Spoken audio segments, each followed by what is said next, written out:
The 28th of June, Special Operation Web continues. The entire base exploded. Everything is on fire. The SBU and Special Operations Forces destroyed 4 Su-34 aircraft. Airfields have been blown up. It's very scary. We've been told to gather our documents. There may be an evacuation. Shells that are loaded into the planes are exploding. The way they're lying there in a chaotic mess, it's impossible to tell. Basically, they could fly off in any direction. A series of explosions in occupied Crimea. At night, drones attacked the Kirovske military airfield. Aircraft parking areas, ammunition depots, and enemy drones were damaged. They would have already called us up by name. No one is allowed near there, not even people. It's useless to try to put it out. This is an airfield, not a small town. It's the airfield that's burning. In short, it's a complete disaster. The whole sky lit up. I'm in shock. The entire plant is burning. The fire is out of control. No fire truck is on premises. Everyone has evacuated. Everything in the hose is burned up. Mi-8, Mi-26, and Mi-28 helicopters have been destroyed, as well as the Patriot S-1 air defense missile system. Oh my god, again. Why are you so jumpy? I'm not that jumpy right now, but my heart is acting up. I'm just scared for no reason anymore. 3 drones came in at night. Barely managed to get out of there. Breaking news, friends. The 28th of June. Special Operation Web continues. The SBU and Defense Forces destroyed 2 Su-34 aircraft at an airfield in the Volgograd region, and 2 more such aircraft were damaged.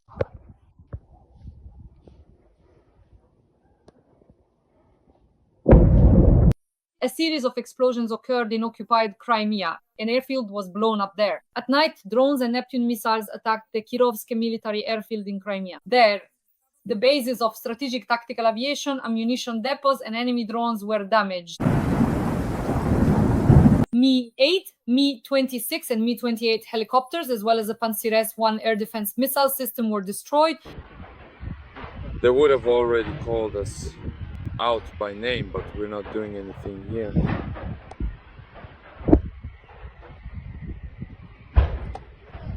Whoa, whoa, whoa. Hey, what are you doing? We'll discuss all of this, the web special operation, attacks on military airfields, and the enemy's strategic and tactical aviation with renowned military analyst Roman Svitan right now. Lightning, friends. The Armed Forces of Ukraine, the main intelligence directorate, and the Security Service of Ukraine continue their special operations. Most importantly, the main intelligence directorate attacked the storage depots for rocket fuel and lubricants of Russia's 1,600 first MTZ center in Bryansk. Everyone is reporting on this. Ukrainian Armed Forces drones struck a rocket fuel depot in Bryansk. We are attacking, and this is what you call precision work. The warriors of the main intelligence directorate are successfully destroying Russian air defense systems in occupied Crimea. We are attacking Moscow and the Moscow region. The attack on the railway train was successful. There was also an attack on oil refineries and military industrial complexes in Taganrog. Something exploded at night. Friendly drones arrived in the Moscow region. Friends, it's the 28th of June. Let's discuss all of this with Roman Svitan. Roman Grigorievich, welcome. Thank you. I wish everyone good health. Roman Grigorievich, what kind of special operation is this? The GUR, we attacked rocket fuel storage depots at the MTZ of Russia in Bryansk. What can you say about this? The main intelligence directorate has operational level drones, and they're highly accurate. They have the capability for reconnaissance, additional reconnaissance, and adjustment, because that's the main intelligence directorate's specialty. And they also have the ability to strike targets at a range of up to about 200 kilometers. So an operational drone under direct control can travel 150 to 200 kilometers, depending on the communication range or a specific relay. So within this radius, the Bryansk plant was also hit. One of these facilities is involved in the production and storage of rocket fuel. It's very important for us in order to reduce missile attacks against us, to destroy the places where the missiles themselves, their components and assemblies are produced. These are mainly in Moscow and the Moscow region. That's exactly where they're manufactured. And naturally, the rocket fuel, they managed to reach Bryansk. What can I say? Well done, GUR operatives. They've been showing great work lately in this area. The only real downside, a significant one, is that Mariuk and Budanov sanctions on oil refineries aren't working. That is, not a single oil refinery has been hit. They're hitting the storage tanks again, just like last time. So what's happening in Moscow and the Moscow region? Right now, we see that the Moscow region has been attacked. Drones are crashing into apartment buildings near the offices of Russia's VEB Bank. Then there's Krasnogorka, Istra, Nakabino, Moscow's Kommunarka, Zelenograd. There, the center of Russian electronics and microelectronics is under drone attack. Roman Grigorievich, what do you think? These are all links in the same chain. That's exactly what I'm talking about. That is, the production of components and assemblies, especially for missile and aviation technology, is mainly located in Moscow and the Moscow region. Naturally, they can be reached well. In the Moscow region, it's still possible to hit them with drones. Drones won't be able to penetrate Moscow anymore. To hit a military target in Moscow, you need ballistic missiles. We're waiting for ballistic missiles. They've been promising them to us for 7 years now. Well, we'll wait. They say a promised thing is waited for 3 years. We've already been waiting for 7. At least there are some indications that ballistic missiles will appear soon, and then we'll be able to hit Moscow too. I mean, those military targets that are located directly in the capital, Russia. But as for the Moscow region, yes, drones can still reach the Moscow region. What's most interesting is this overall picture, the general task that the main intelligence directorate is facing. When it comes to long-range drones, perhaps it's the strategic drones that are carrying out reconnaissance or additional intelligence tasks. They can basically reach Moscow, the Moscow region, 500 kilometers. Any of our drones at the duty level, like the AN-195 or AN-196, can get there. It will get there and complete its combat mission, just like in this case. Roman Grigorievich, regarding Sobyanin, he says that almost every night for the past 3 days, drones have been massively attacking Moscow. Vnukovo airports are not operating, but there have also been explosions in Taganrog in the Rostov region, and it is reported that military industrial complexes and factories in Taganrog have been damaged. What did we attack there? Taganrog is a large industrial area, you could say.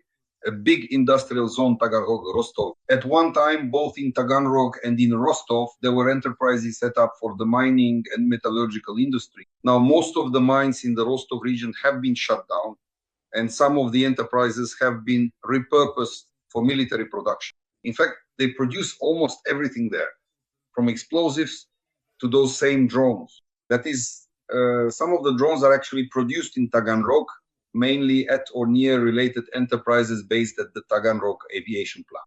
And at this plant, the Tuesday 95S underwent modernization at one time. It was in Taganrog in EMS mode that they mounted the KH-101 on the Tuesday 95. So naturally, the aviation industry there is quite developed. And for us, it's very important to destroy them, but it's difficult to get. The thing is, Taganrog is practically shielded by more than 100 kilometers of dense air defense systems in the Donbass. The Russians spent 10 years building up that air defense system there to cover the direction toward Taganrog and Rostov. And yet, we are finding ways. Now our guys are breaking through the frontal air defenses over the Donbass, getting through them, piercing them, and carrying out their combat mission against Taganrog. Most likely, it's not just drones anymore. Drones there might be used as decoys, but now we're talking about missiles. That is our missiles of the Peklo level, for example, the Palyanitsia ones. So missiles of this kind can be used, though obviously not here. Yermak made a statement that we are finally putting the Subsan ballistic missile into serial production, and it can strike both St. Petersburg and Moscow. Roman Grigorievich, please give us your professional assessment. It would be better if they not just finally started producing it, but actually put it into production so that at least we could see how it works. That's the optimal scenario, because we've been hearing these announcements for 3 years already. Like I said, they've been waiting for 3 years. Well, it's been at least 3 years now. Actually, it's the 4th year, to be honest. What do you mean, 3 years? It's already the 4th year if you count from 2022. And all we keep hearing are these announcements. It feels like we have clowns in power, not military men fighting a war, but clowns putting on a clown show. So for now, these statements are just announcements, nothing more. It's an interesting approach, kind of theatrical. Announcements, they sell tickets, and then everyone just scatters. That's what it's called. So this is already the 4th year of such announcements. I'd like to finally see the missile. Show us the performance. Don't just talk about it. They've already talked way too much about this show. Just show us the performance itself. Let the actors finally come out on stage and do their job on Moscow, because the actors, of course, are the ballistic missiles, and let them do their job on Moscow. The range essentially should be sufficient if the technical requirements were set correctly. That is, with a range of 500 kilometers, they can reach Moscow. Well, we'll see. We've been waiting for an encore for the 4th year now. How many encores is this already? How many times do we have to call them back out? Let's give them a round of applause already. Let's all go out in Kyiv. All of us, our whole Kyiv community will go out and applaud on Bankova Street. Well, come on, it's time for you to come out already. I mean, it's time to open the stage and bring the actors out. Get Moscow already for once. A precision job. The warriors of the GOR are successfully destroying Russian air defense systems. In occupied Crimea, video has appeared. This time, critically important and expensive components of the S-400 Triumph air defense system were hit by drones from the GOR Special Unit Primari. 292 and 2E multifunctional control radars, 291 and 6E detection radars, and a launcher of the S-400 system. Radars are the eyes of the air defense system. Without them, anti-aircraft complexes become inoperable. Roman Grigorievich, what do you think? Well, the GUR guys can do it when they want to. They can do it when they feel like it. Why? Because the main objective at the start of the liberation operation for Crimea is to destroy the enemy's air defense. But first, it needs to be scouted, further reconnoitered, approached with specific strike assets and neutralized. Especially since air defense systems in particular are mobile. That is, there are no stable stationary complexes there. They are constantly on the move. So they definitely need to be kept under control, complete control. Well, naturally, you need to bring in strike assets, a drone that can get within range, like an FPV drone that can approach striking distance. It needs to be delivered there, for example, by something like a mini aircraft carrier, as I call it. The GOR guys, and by the way, the SBU also have such unmanned boats that serve, on the one hand, as aircraft carriers, delivering aerial strike assets like those same FPV drones, and on the other hand, they function as repeaters, receiving signals from satellites. Well, I mean, positioning and control, but now they're directly controlling the drones. In other words, the operators just imagine the level of precision required from the guys guiding these drones, which are controlled almost from a point to a satellite, from the satellite to the back, and from the back to the FPV drone, all with a certain delay. So they're really doing a great job. You could build monuments to these operators who directly control these drones. But the main task is to destroy radars, anti-aircraft missile systems, command systems, that is, the vehicles involved, and of course the launchers themselves. They target S-300 and S-400 systems. It's very difficult to track them down, but nevertheless, they manage to do it and accomplish their combat missions. What I'd like to see next is for the operation to continue. The thing is, this is just the first step. The destruction of air defense systems is only the first step. I mean, ground-based systems or, say, drones. The second step is for aircraft equipped with HARM anti-radar missiles to move in order to inflict significant damage on the enemy's air defenses along, at the very least, the western coast of Crimea. Then and only then our bombers like the Su-24 will be able to approach and drop glide bombs. We already have them. They've already appeared. Our Ukrainian KABs and UAVs guided glide bombs can now reach a range of at least 50 kilometers. And believe me, taking half a ton on the warhead in Crimea will not go unnoticed. So this is, again, we're just at the beginning of the stage.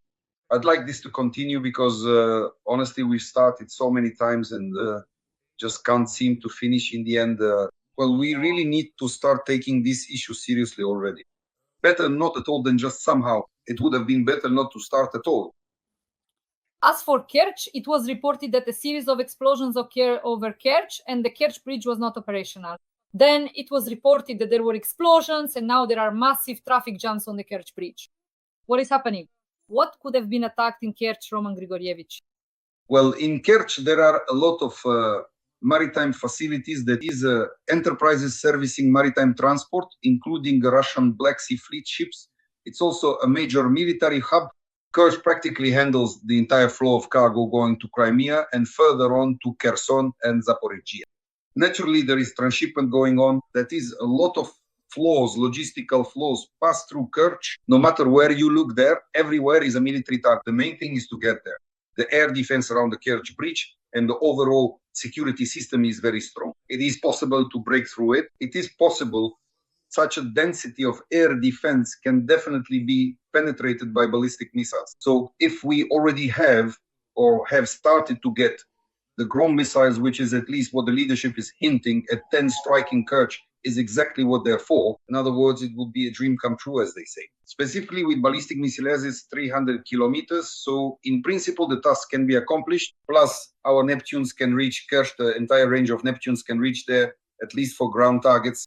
With a range of 300 to 400 kilometers, they can accomplish the mission. Plus, we are already getting missiles like the same Peklo and Palyanitsia, which can also reach Kerch, especially across the Sea of Azov, or, for example, approach from the Black Seas. If the range allows even up to 700 kilometers, you could come in from the south, from the direction of Turkey. So an attack was carried out on a railway train. These were fuel tank cars in the area of Molochansk, Zaporizhia region. The strike was carried out using 14 drones, both fixed-wing and quadcopter types. As a result of the first strike, the train came to a stop. A decision was made to cordon off 19 cars, which continued to be attacked by drones. 4 tank cars were completely burned out. A drone also struck a Niva vehicle that was escorting the train. As a result of the strike, there were, as I understand it, serious personnel losses. Roman Grigorievich, what do you have to say? This is already the second train heading from Melitopol towards Tokmak carrying fuel. And since they are bringing in fuel, that means they are definitely increasing the overall amount of equipment. No one would transport fuel for no reason. So this is one of the main directions. This is how you can identify one of the main directions where the enemy will advance, at least at the operational tactical level, right? Wherever they are transporting fuel, that's exactly where they are building up a serious force, because they need to prepare equipment, ammunition, personnel, and in addition, fuel. And in fact, fuel is delivered there first. What the Russians are trying to do now, specifically from Tokmak, is to move in the Vasilievka direction, the Orekhov direction, that is, the Orekhovo area, and naturally nearby is the same Gulaipol area. The overall objective, which we keep talking about, the first goal for the Russian summer military campaign of 2025 is to increase the depth of the land corridor, to expand it at least to 120 or even 150 kilometers. This means the complete capture of the left bank of the Zaporizhia region, by the way, including part of the city of Zaporizhia. And this is the objective they have set for themselves, and they're preparing for it. And the flow of supplies heading to Tokmak is evidence of this. Naturally, our intelligence is mainly the one monitoring this. That is, they track movements, for example, almost from Rostov, from the Rostov oil refineries, by the way. They track and intercept these movements near Tokmak. So why not just burn down the oil refineries in Rostov? Well, burn the oil refinery near Rostov. There are 3 of them there. Burn them down. And then those trains won't be moving and the offensive won't happen. They won't be advancing towards Zaporizhia on donkeys. Well, obviously, they do have donkeys there, both big and small. At least the donkeys are big, 2-legged ones, and the little donkeys are 4-legged. So the point is that destroying this kind of train is better started with the oil refineries, not right in front of Melitopol. Well, good for them, at least they're solving the issue this way. Again, long-range drones at the operational level, their range is still several dozen kilometers. They completed the combat mission. Who, again, it's the intelligence service. Special Operations Forces and the main intelligence directorate worked on this direction. Roman Grigorievich, what else are they writing? What does Chubarov think? The chairman of the Mejlis of the Crimean Tatar people, Refat Chubarov, says, perhaps in order to turn the tide of the war, it is necessary to destroy the Kerch Bridge. To force the Russians to surrender, to sit down at the negotiating table, the situation in the course of the war must be radically changed. It should either be a large-scale offensive or strikes that would trigger strong disintegration processes within Russia. From my point of view, says Chubarov, the destruction of the Kerch Bridge could be a very deep psychological blow, not only to the military and politicians, but also to Russian society as a whole. What do you think? Every voice matters. Join our community, support independent journalism and help us bring you the truth from Ukraine. Become a member of Ukraine Today. Join us now. Well, I don't agree with that. The Russian society has already received 2 shots. There have already been 2 strikes on the Crimean Bridge, both large scale. And the third strike has already happened too. Even if it wasn't large scale, at least the SBU has carried out 3 operations well done. By the way, they approached it creatively, but the bridge still stands. Yes, it was out of commission for several months, but it's still standing. And even a 4th strike, if it happens, it still won't completely destroy the bridge, even if all the spans collapse and traffic stops for half a year, they'll restore it again. Striking the Crimean bridge shouldn't be about trying to bring down Russia. Russia won't fall apart anymore. Let me repeat, they've already survived 3 strikes on the Crimean bridge and they'll survive a 4th one too. In other words, it's not a strike on the Crimean bridge that will bring down Russia. Only one thing can do that. There's simply nothing else, just one thing, the destruction of Russia's oil and gas industry. Why? Because this is the main source of income for the Russian economy, which keeps the republics of the Russian Federation in a subordinate position. As soon as the flow of petrodollars stops, the republics of the Russian Federation will scatter, just like the republics of the Soviet Union did back in the day. It's exactly the same process for exactly the same reason. But in order to reduce the flow of petrodollars, the Russian oil refining industry must be destroyed. The strikes should target oil refineries, not the Kerch Bridge.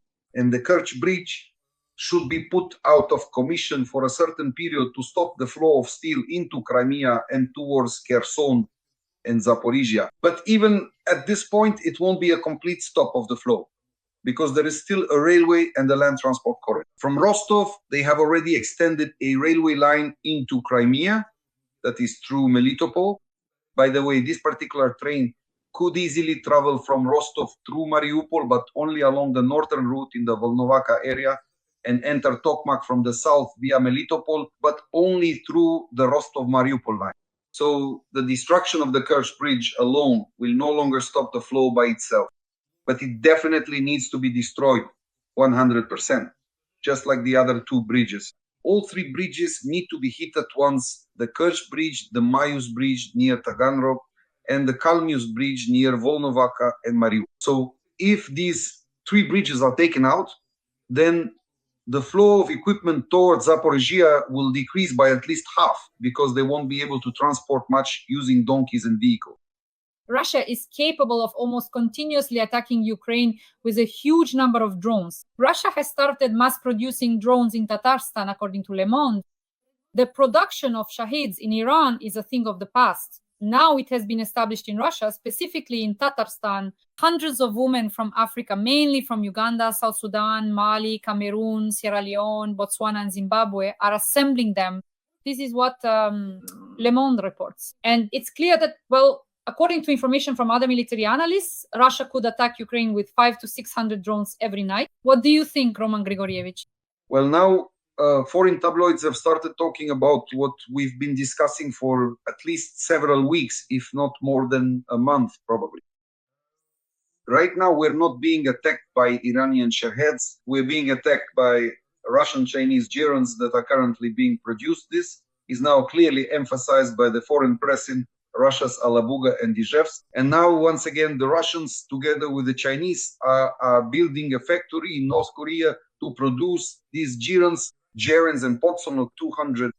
The Shahed is derived from the Chinese Potsonok, assembled in Iran. Yes, there are some Iranian components in it.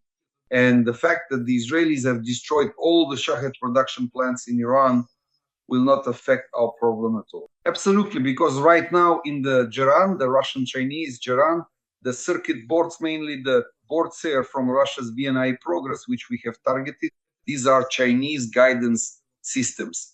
Servos, everything is Chinese in that regard. Some are French and some are the same American one. And Belavia also shows up there in some drone reconnaissance systems, meaning the return system, mainly parachutes, and some safety systems that's from Vitebsk Belavia. That's what Geran means at the moment. Some Iranian components might be integrated there as well, but this is definitely not an Iranian check. That's why now they've already started. Well, first of all, our GUR has already corrected itself. The main intelligence directorate has now clearly confirmed that this is indeed the case. Naturally, foreign tabloids have reported on what the so-called Shahed actually is, but in reality, of course, it's a Geran, a Russian-Chinese Podsolnuk. Friends, please like this video. Write a few kind words in support of Ukraine in the comments. Roman Grigorievich and I are working for an audience all over the world on my YouTube channel, Daria Shastlivaya.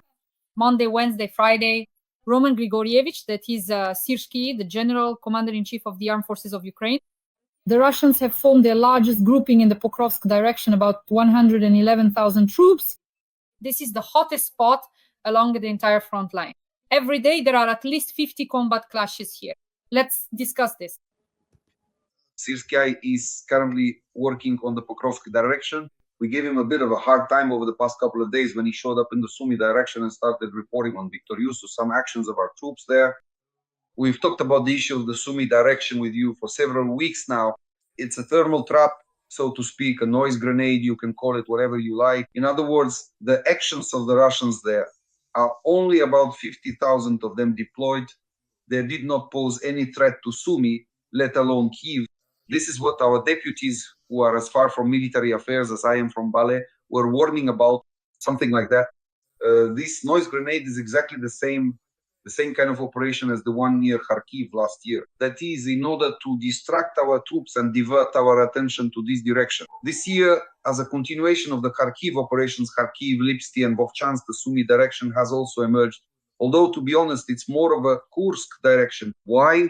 In order to stop the Russians from moving towards Sumy, we struck them practically in the flank. That is the right flank from the direction of Tetkino, from the direction of Glushkovo, cutting off the main logistics line specifically towards Sumy. But this is a tactical operation, not even an operational tactical one, just a tactical operation. But the real operational tactical actions are currently taking place precisely in the Pokrovsk direction. That's where Syrskyi is focusing his attention now. He's currently there carrying out a combat mission to hold certain positions. It was a mistake to remove General Nayev and to disband the Ugledar group in the manner in which it was done. Strategically, this is the right decision. Strategically, I mean, it's just that it should have been done correctly. Like, tactically, they should have first created a corps to replace Nayev's Ugledar operational group and only then withdrawn the group and reassigned it to other tasks. But this started to be done in the process.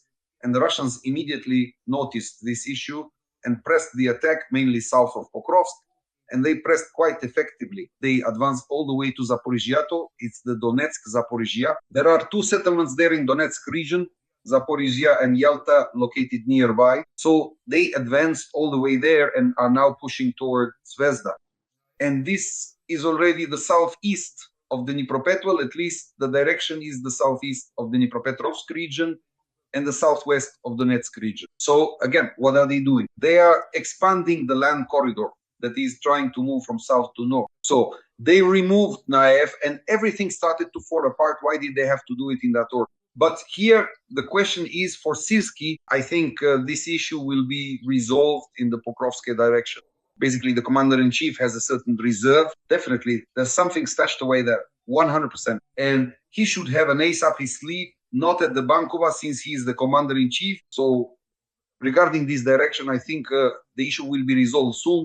But in general, the real problem, well, really in the direction of Bohatir, for example, and Komar as well, is that they removed Naiv and everything started to fall apart. At least that's what I see happening right now.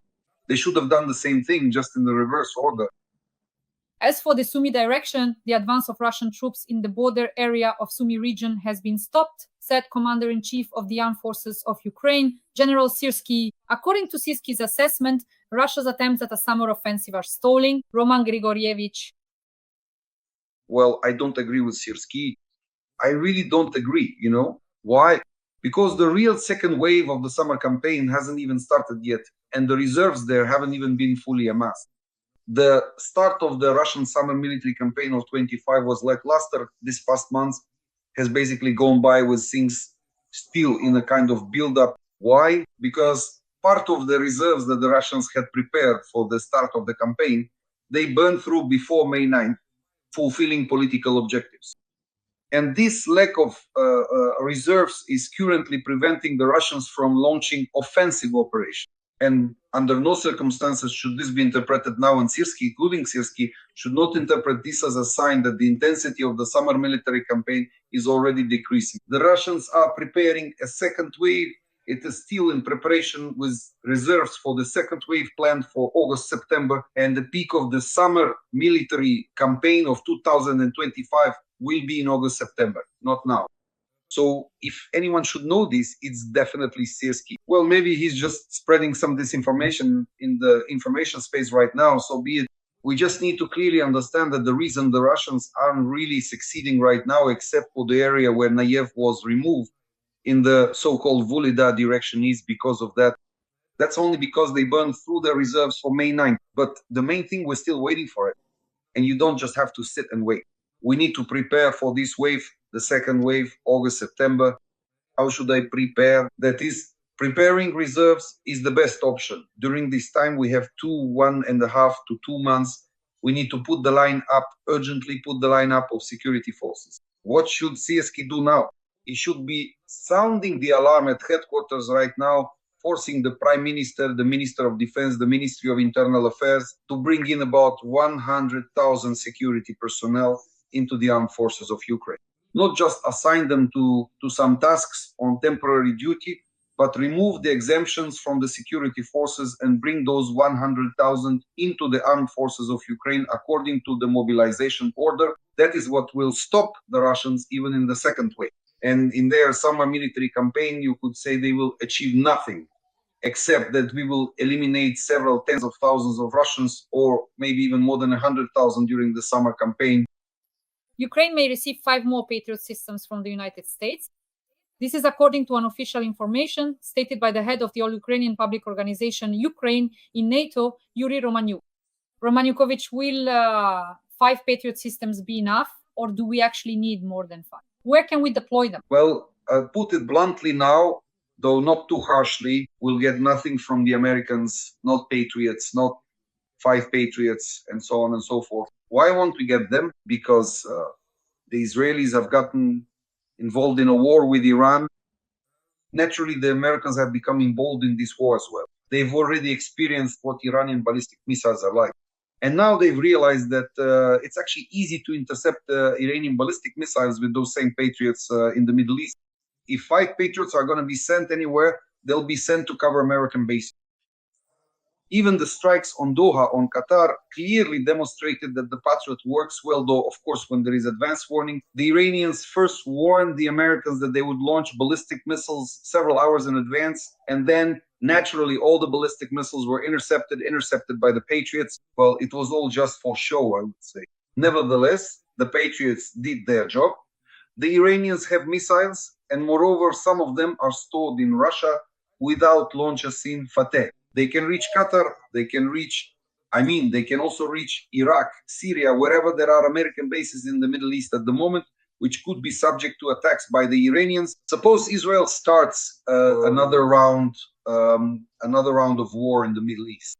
That means Syria, Jordan, Iraq, as well as Qatar, Bahrain, and the United Arab Emirates. 6 countries where American bases are located, and Iranian missiles can reach all 6. With Patriot, of course. There's nothing else they can use. That didn't perform very well. Well, at least in some respects. That system that was deployed in Israel let through quite a significant number, up to 20 or even 30% of Iranian missiles. But the Patriots intercepted all of them. That's why I think this is just a carrot dangling in front of a donkey, so to speak. Fairy tales about the Patriots. We need to do something else. If we want to cover the whole country, and we're talking about Patriots, then we don't need 5. We need 55 of them, not 5, because the whole country needs to be protected. Ideally, we should do without Patriots, because no one is going to give us 55 of them. Although the Americans could, for example, they have dozens of Patriots sitting in storage, not deployed. So the optimal option for us, having ballistic missiles, is to strike Moscow. Any sideways glance in our direction, any missile entering Ukrainian territory should trigger a retaliatory response, dozens of missiles aimed at Moscow, at military targets. And when our missile forces start operating in this mode, believe me, the Russians will develop, remember, we talked about ITA reflex, like Pavlov's dog. They give us a sideways look and missiles are launched. Believe me, they'll be looking at us sideways. Their eyes will straighten right away. Friends, please like this video. Write a few kind words in support of Ukraine in the comments, and also let us know where you're watching from. Once again, we are working for an audience all over the world. We are fighting against Russian propaganda so that audiences around the world are on Ukraine's side and know the truth about Russian aggression. Roman Grigoryevich and I are on the YouTube channel 3 times a week. That's why every like, every comment, and every subscription from you is invaluable. Renowned military analyst Roman Grigoryevich, thank you, and see you again on Monday. Goodbye.